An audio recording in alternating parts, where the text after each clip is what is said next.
It's Metal Church right here on your classic metal show from the Blessing in Disguise release that is Fake Healer. And it's a welcome back to Mike Howe with the new Metal Church release just called 11. Right. And I think you'll agree. I saw that it made your little top 10 list so far this year. Yeah, it's a good record, man. Very solid. Yep. There have been a lot of good records already this year. Sure. There's easily 15 records that could make for a solid top 20. Sure. Right now. It's been a very solid year. Yep. I got to send you a bunch, too, speaking of that. Yeah. I'm sure you probably looked at that list like, hey, I don't have any of this shit. Yeah, pretty much. Pretty much. But, yeah, that, that was one of my most anticipated releases this year, and I was not disappointed in the least. No, it's solid. It's very good. But you know what a huge Metal Church fan I am, for years, and I know I turned you onto them years ago, and it's just like, man, love Metal Church. Yeah, they're solid, man. Very good stuff there. Is there anything you're looking forward to for the rest of the year? Well, just the Testament. Yeah, I'm looking for the Testament, the Volbeat. That's about it. Mm-hmm. I'm trying to think if there's anything else major coming out. I don't think so. Sure. Maybe the Metallica. I know you're not looking forward to that at all. You know what? If they could recapture that Metallica sound, I'd be all for it. Yeah, but you're not looking forward. No, to because the last 20 years has been nothing but disappointment after disappointment. I just find it hard that you just don't like Death Magnetic. It just doesn't have that whatever it is. Mm. It just misses. All right. I like it personally, but so be it. I'm allowed to be right all the time. look at Kendall Peters.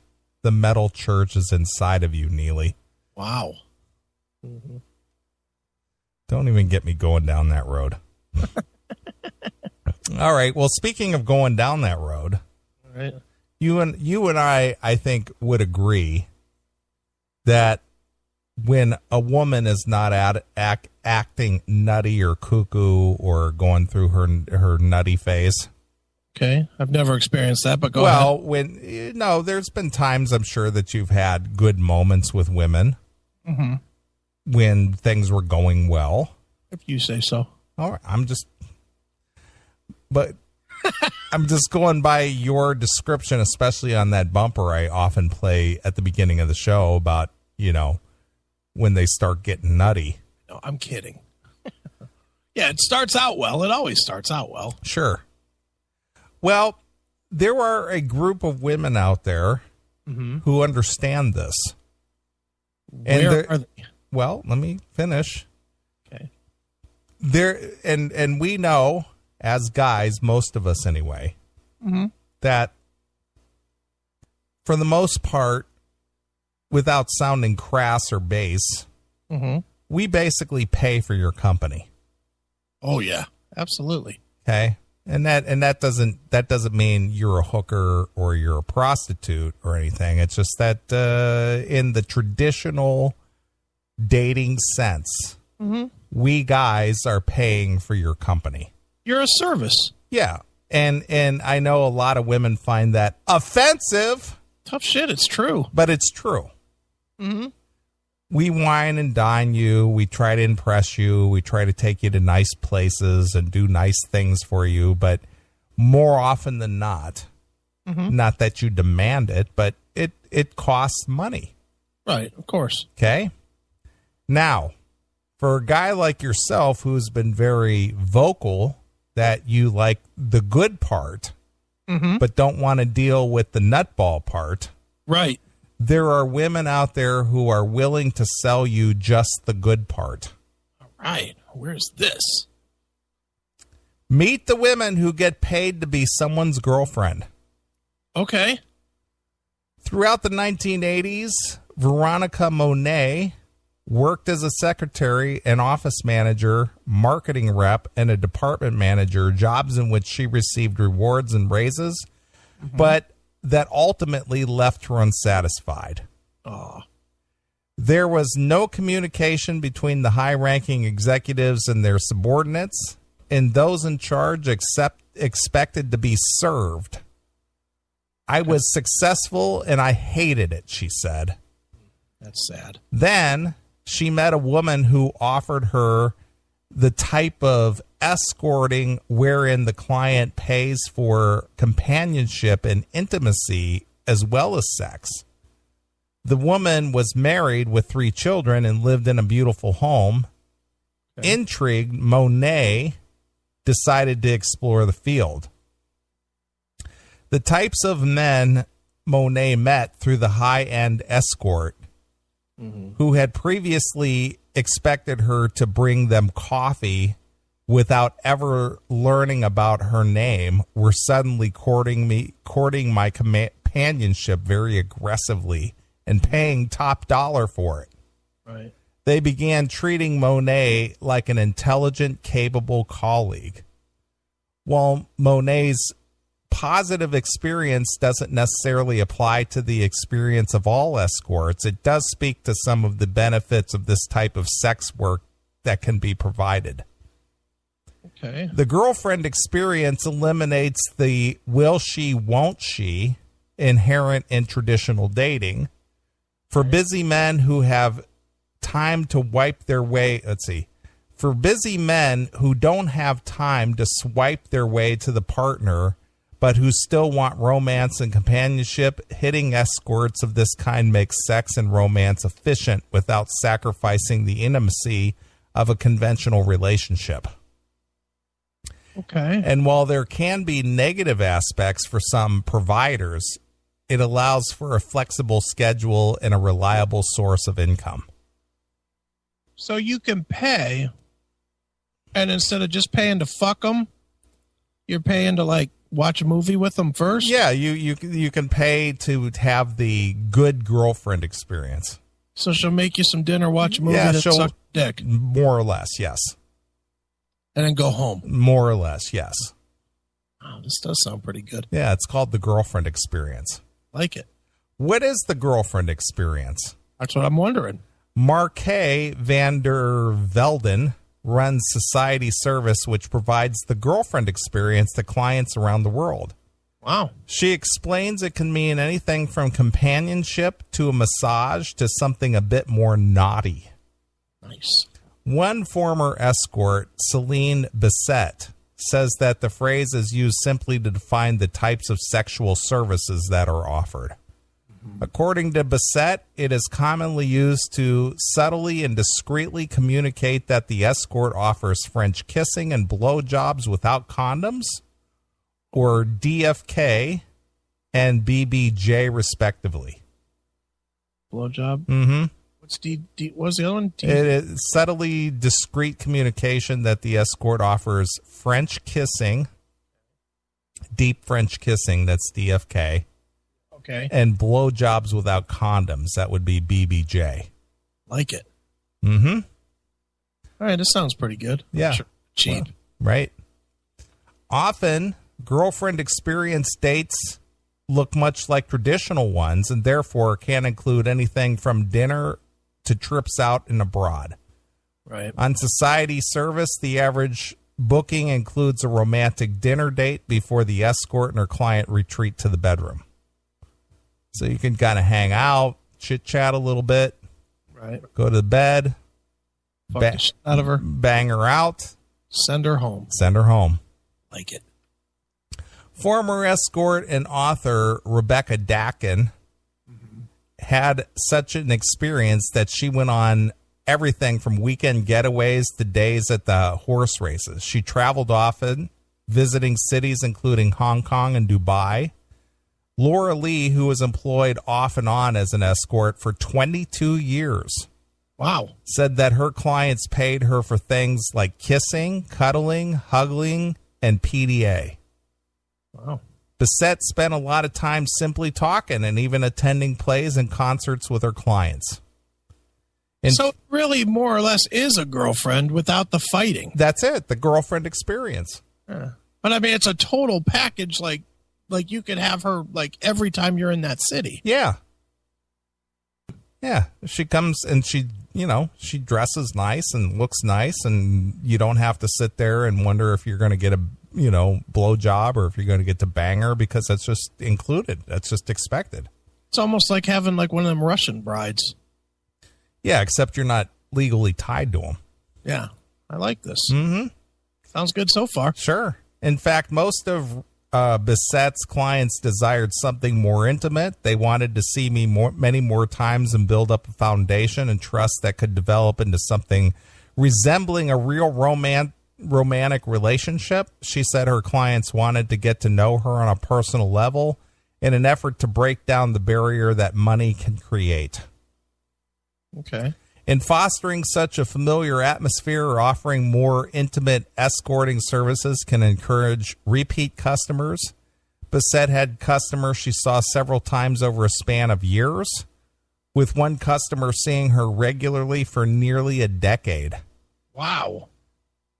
Well, he was going to spend the money with her, regardless if he was sending her home or she was going to live under the same roof. I guess that's the same. Mm-hmm. Sure. Only you didn't have to put up with the bullshit. You're just paying for her to go home. Yeah. Okay. Dakin did the job for 10 years before she quit to have a family and work as a sex expert, during which time she had a lot of regulars. Wow. For Dakin, the girlfriend experience provided more accessible than any other types of sex works because of the intimacy. If it had just been sex, I really don't think I would have done it, she said. It similarly to dating made her feel more comfortable. Okay. Women offering the girlfriend experience need a wide variety of talents. Bissette said as a successful escort needs top-notch social skills and the ability to intuitively understand body language, to act warm, friendly, highly sexual, and be knowledgeable about everything from politics to pop culture. Mm-hmm. You aren't selling sex, you're selling your intelligence, she says. Wow.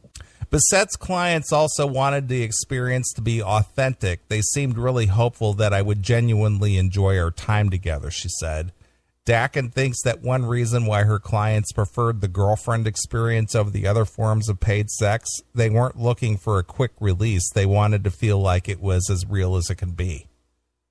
But the work is exhausting. Embodying the perfect mate, the girlfriend who laughs at your jokes and is up for anything in bed, but never gets angry. Yeah. Do you think you'd be able to... I'm listening to this and I'm really calculating this through my head. And I don't think I could do this. Do you think you could do this? I guess it would depend on where I was at with my career.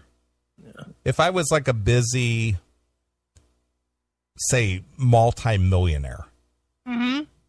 and I didn't want to basically lose my fortunes by getting married to some chick. Right. But I like the companionship of an attractive woman without all the hassle you have to go through. Right. If I could afford it, would I consider it? Sure, I might consider that. See, I just think that you would know that it's fake, and that would make it incredibly hard to fucking... Not if you become, friendly on a friendly level. If you get to that thing, then you're gonna start arguing and shit. That's part of a relationship. But that's the thing. You can end that by saying, okay, you know what, this isn't working out. Yeah. I don't know. I'd have to think about this. Mm-hmm. I think I'd rather just pay her to bang her and leave. Well, again, if you were, and I would imagine that this is catering to an affluent, clientele. Mm-hmm. So if you can afford to travel and go places and do things, yeah, you would like to take somebody with you, maybe. Yeah, no, that part makes sense. I mean, yeah, I certainly don't think that this is $200 a hit. Mm-mm. Thinking this is like 10,000. Yeah, this is a lot of money. This is 10 grand a night. Sure.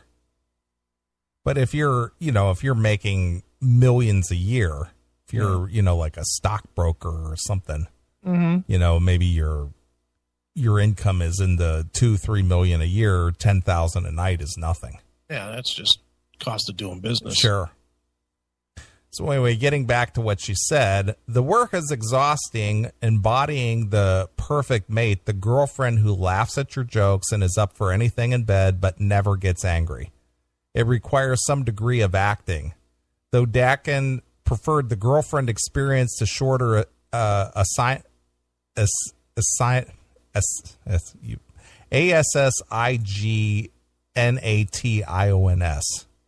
Assignations? I guess. Assignations. Another word that nobody knows. Nice work, fucking dumb writer. It's also draining. It took quite a while for me to adjust to the job because I was giving everything emotionally to it, she said. While many escorts agree that for them, sex is just business, that isn't the case for their clients. Bissett says that many men wanted to know her real name and begged me to tell them what I really liked in bed. Right. Many sent her emotional emails. One client gave her a rate signed hardcover copy of her favorite book, and yet she felt zero connection with them.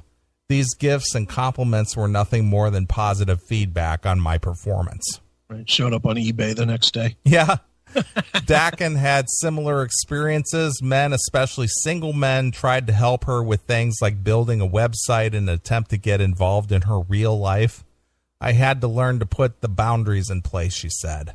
Right. While some escorts find escorting empowering, Dakin and Monet drew on their backgrounds to become relationship experts and coaches. That's not always the case. Oftentimes, it's simply better than the alternative. Bissett said that if she could have worked one shift a week as a waitress and made the same amount of money that I did working one night a week as an escort, then I definitely would have been a waitress. Well, shit. If I could fucking work one day a week and make $300 million, I'd fucking do that too, no matter what it was. Sure. I'd do that fucking, burning people again. Right. Sure, why not? The experiences of these women speak to a varied nature of the field. There are an essential 1 million sex workers in America. The girlfriend experience and these women's stories are just a small foray into the extremely diverse industry. As Melissa Gura explains, it's important to note that every sex worker's story is different, as there are different reasons for entering the world of sex work. Money may attract some while power appeals to others, and blah, blah, blah. And that's about it. Wouldn't it just be cheaper and easier just to get a burner phone and work the trailer park? A lot easier. Sure. Yeah, the girlfriend experience for a while and then fucking see ya.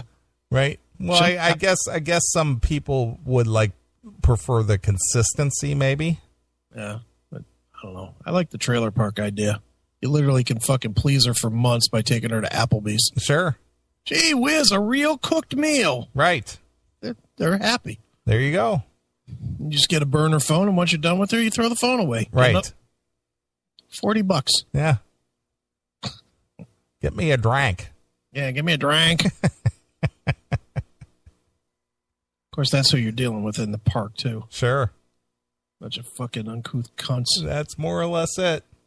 Mm-hmm. All right. Now for some racism. All right, let's do that. I mean, that's terrible. Hail and kill, caller. You're on the air. Hail and kill. I had a wonderful time last night. Didn't have to pay for any of it. So you had the boyfriend experience? Is that what you're telling us, Tim? No. I was spent time with my beloved wife. Yeah, but you're married to her. Yeah, I know, but I'm not... How was that pussy, Tim? Was that some good pussy last night or what? It was fan-freaking-tastic. Did she suck your cock? No, I'm not really into that. You're not really into that? You were in a gay relationship, No, Tim. not What really. else could there be? Well... Did she put her finger up your ass? Well, not last night. But she has? Yes. She's put her finger up your ass?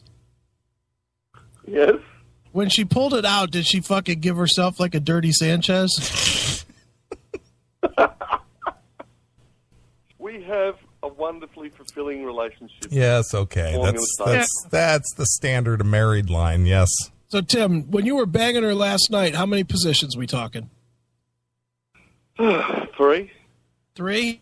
So you banged her missionary. What's the other 2? From behind. And what, her on top? Yeah. Did you get any reverse cowboy action where you could watch that dick going up in that pussy or what?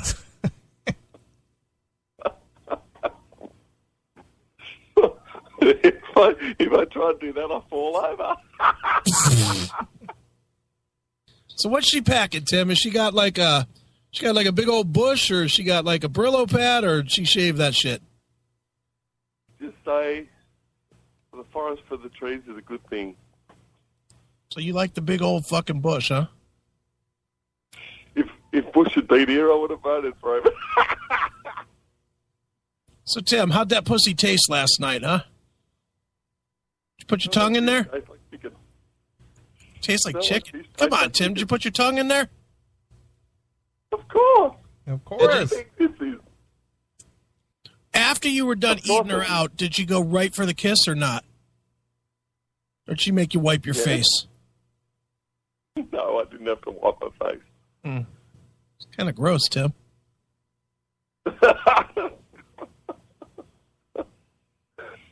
All this from the man who's done all kinds of stuff. Yeah, well, you know. Where was Hannah at while this was going on? Was she watching? With my mum and dad for the weekend. Nice. Well, Tim, this is great. Yeah, Hannah's. Well, this is really enthralling radio. It is. Did you did you come to the solution with the AC/DC situation? What Yeah, that was like 2 hours the ago, final Tim. outcome? It was like 2 hours ago. Yeah, I know. I just tuned in. I just got off the bus. Well, I'm sorry to tell you, Tim, but this show does not run on Tim time. Oh. I know. All right, hail and kill. No doubt I'll talk to you guys next week. All right, Tim. Can't wait. All right. Thanks for calling, Tim. Right.